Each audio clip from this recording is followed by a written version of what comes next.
Selamat siang dan salam sejahtera untuk kita semua. Om Swastiastu, Namo Buddhaya, salam kebajikan.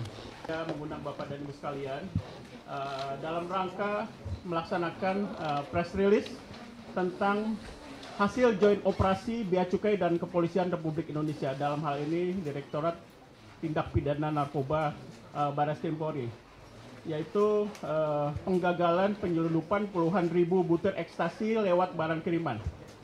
Dan Bapak dan Ibu sekalian, untuk lebih jelasnya kami persilahkan Pak Kanwil untuk menyampaikan kronologis daripada press release ini.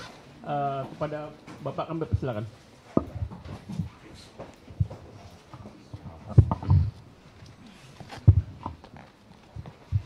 Assalamualaikum warahmatullahi wabarakatuh.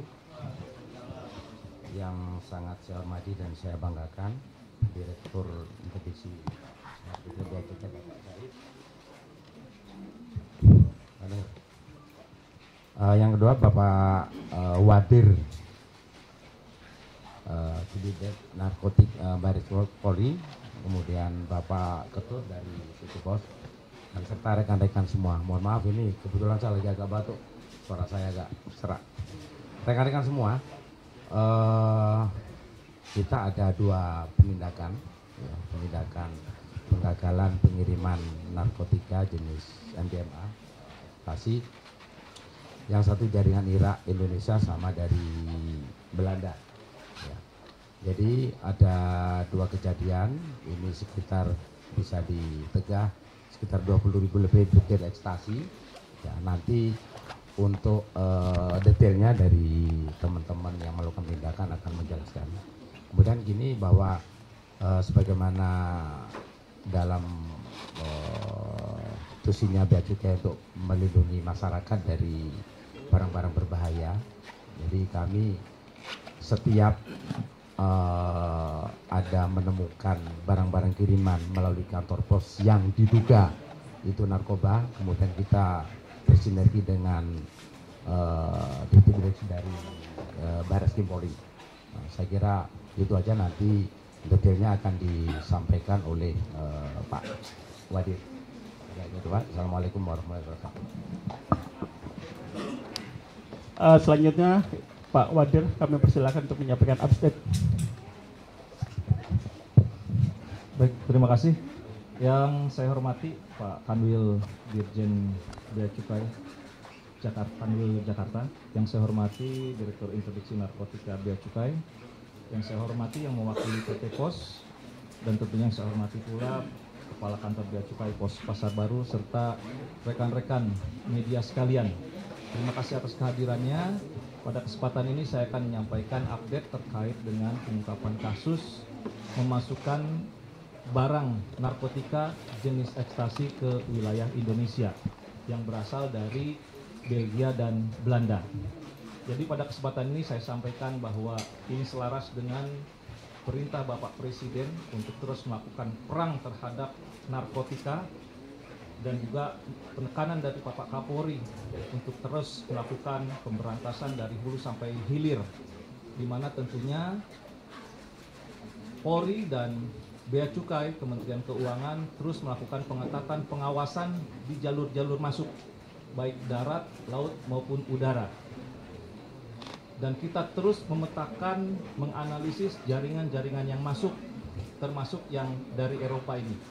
Ada dua kasus pada bulan ini yang dapat kita temukan, yaitu pengiriman dari Belgia dan dari Belanda. Yang pertama akan saya sampaikan terkait dengan pengiriman asal Belgia, jenis ekstasi seberat 9,6 kg bruto atau sebanyak 18.259 butir.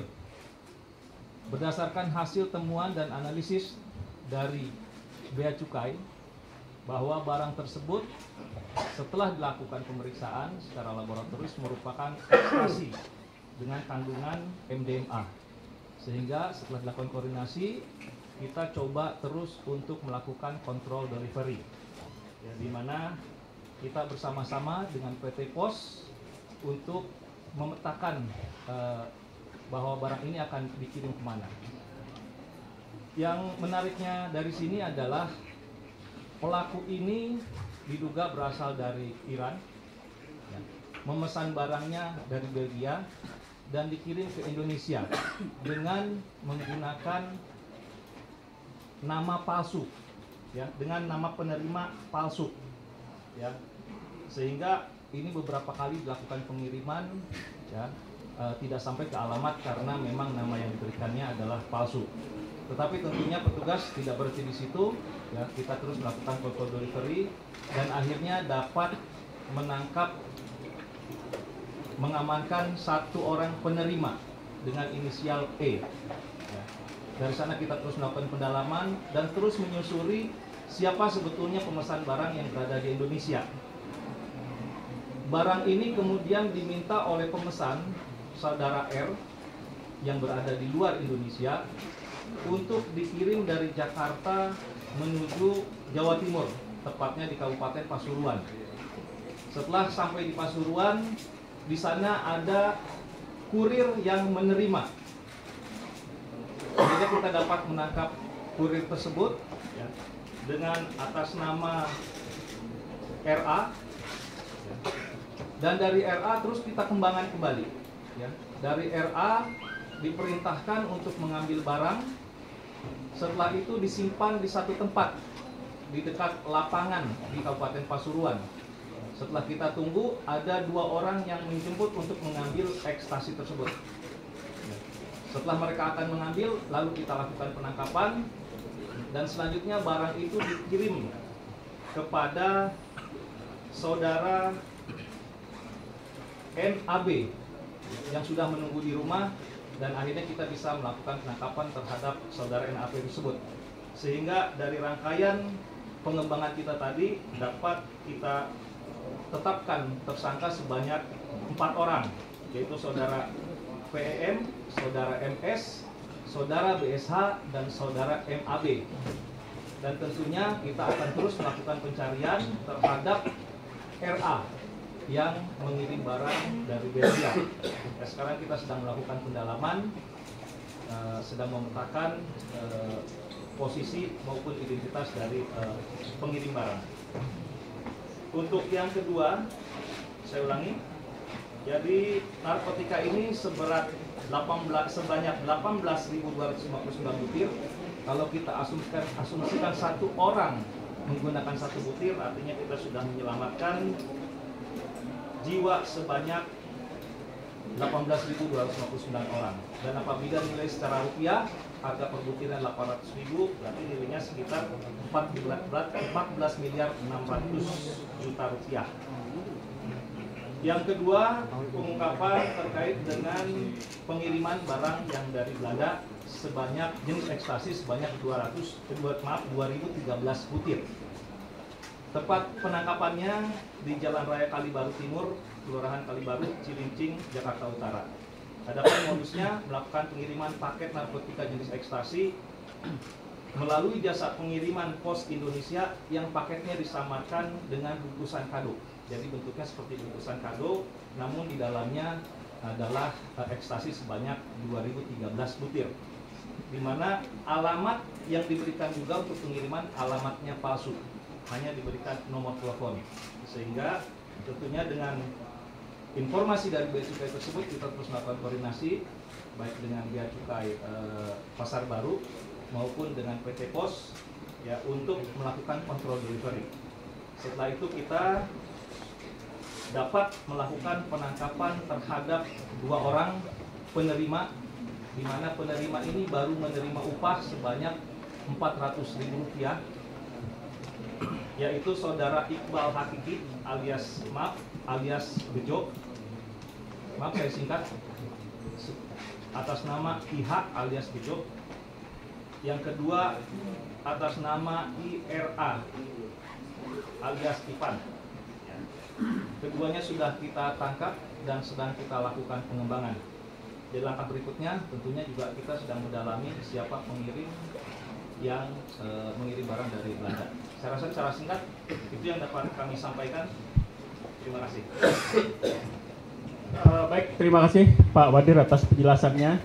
Kemudian kami persilahkan Pak Putu untuk menyampaikan update. Barangkali ada yang mau disampaikan, tidak ada Pak?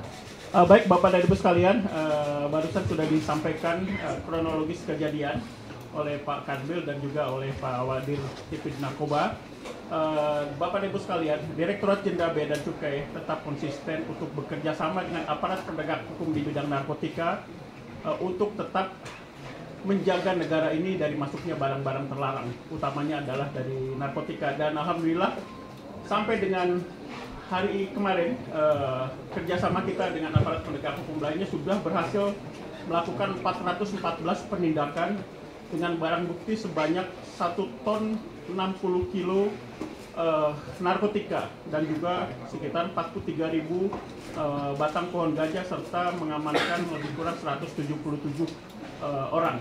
Bapak dan Ibu sekalian, tentunya kita juga mengucapkan terima kasih kepada rekan-rekan di PT Pos Indonesia yang sudah bekerja sama dengan sangat baik sehingga dari kantor pos ini kita sudah bolak-balik berhasil mendeteksi kedatangan narkotika dan tentunya ini merupakan hal yang sangat positif. Dan semoga kedepannya kerjasama kita antara Bea Cukai, PT Pos Indonesia, kemudian juga dengan teman-teman dari aparat penegak hukum dari Barreskrim bisa menjadi lebih baik lagi.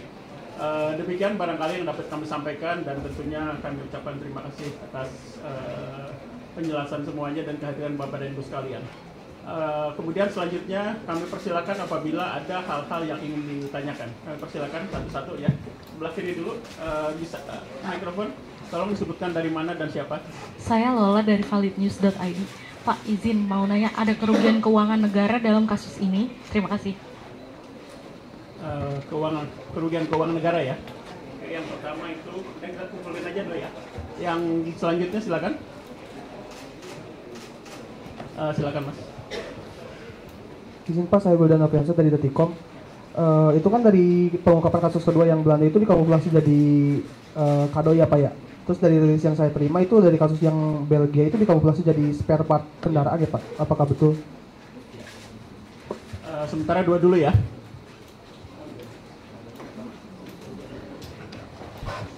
Baik, jadi pada intinya kerugian negara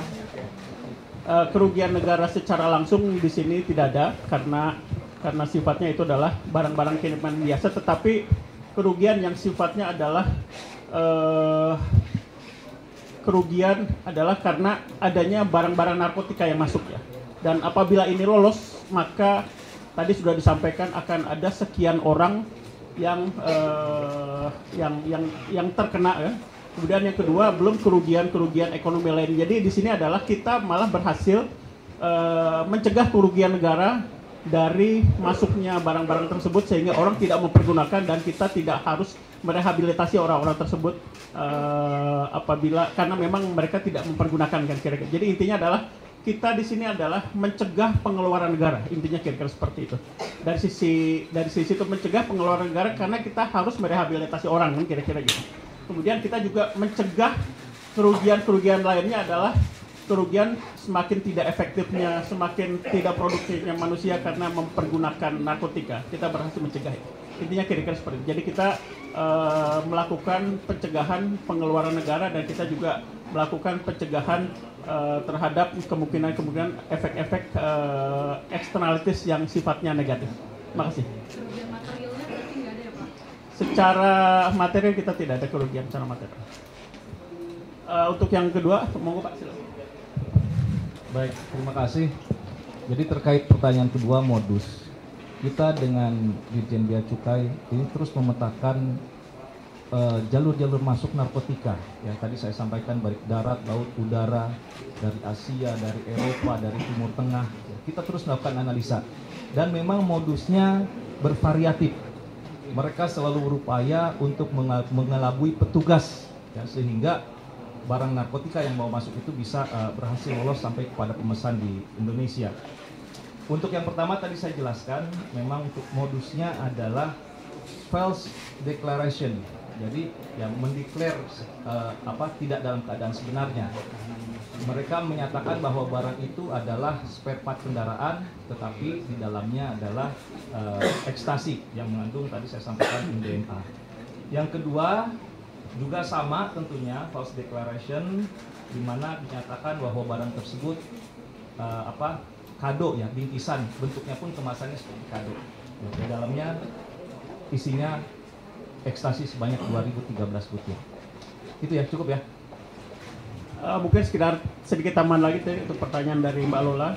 Jadi sampai dengan tanggal 5 Mei kemarin kita sudah berhasil melakukan penghematan pengeluaran negara. Dengan kita berhasil menegah 1 ton lebih narkotika, maka kita berhasil menyelamatkan sekitar 2,5 juta jiwa orang Indonesia. Dan juga kita berhasil melakukan penghematan sebesar 3,9 triliun hanya dalam 5 bulan saja. Kita bandingkan dengan tahun kemarin tahun 2023, kita berhasil menegah sekitar 6 ton narkotika. Itu kerugian kita berhasil menyelamatkan sekitar 17 triliun. Dan kita menyelamatkan sekitar 14 juta orang Indonesia. Saat ini baru sampai seperti ini kira-kira gitu. Masih. Perbandingannya periode yang sama Pak. Itu belum, itu 1 tahun penuh kemarin yang 6 tahun ini baru bulan Mei, awal bulan Mei baru sekitar 1 tahunnya. Kita nggak tahu sampai ujung. Mudah-mudahan tidak bertambah lagi gitu. Artinya bukan lolos tetapi memang tidak ada. Kira-kira saking ketatnya bapak-bapak kita menjaga masuknya narkotika. Lanjut silakan. Ya, dari mana? Hukumannya Pak berapa lama Pak? Dari mana? Dari Indopos Pak. Indopos ya. Hukuman. Baik, terkait dengan ancaman hukuman, ya kita terapkan pasal berlapis, di mana primernya adalah pasal 114 ayat 2, junto pasal 132 ayat 1 Undang-Undang Republik Indonesia nomor 35 tahun 2009 tentang narkotika. Ancaman hukuman pidananya dengan pidana mati, pidana seumur hidup, atau pidana penjara paling singkat 5 tahun. Dan tentunya juga subsidiarnya kita kenakan pasal 112 ayat 2 junto pasal 132 ayat 1 Undang-Undang Republik Indonesia nomor 35 tahun 2009 tentang narkotika. Ancaman hukumannya dipidana dengan pidana mati, penjara seumur hidup, atau pidana paling singkat 5 tahun dan paling lama 20 tahun penjara. Demikian dapat saya sampaikan. Terima kasih.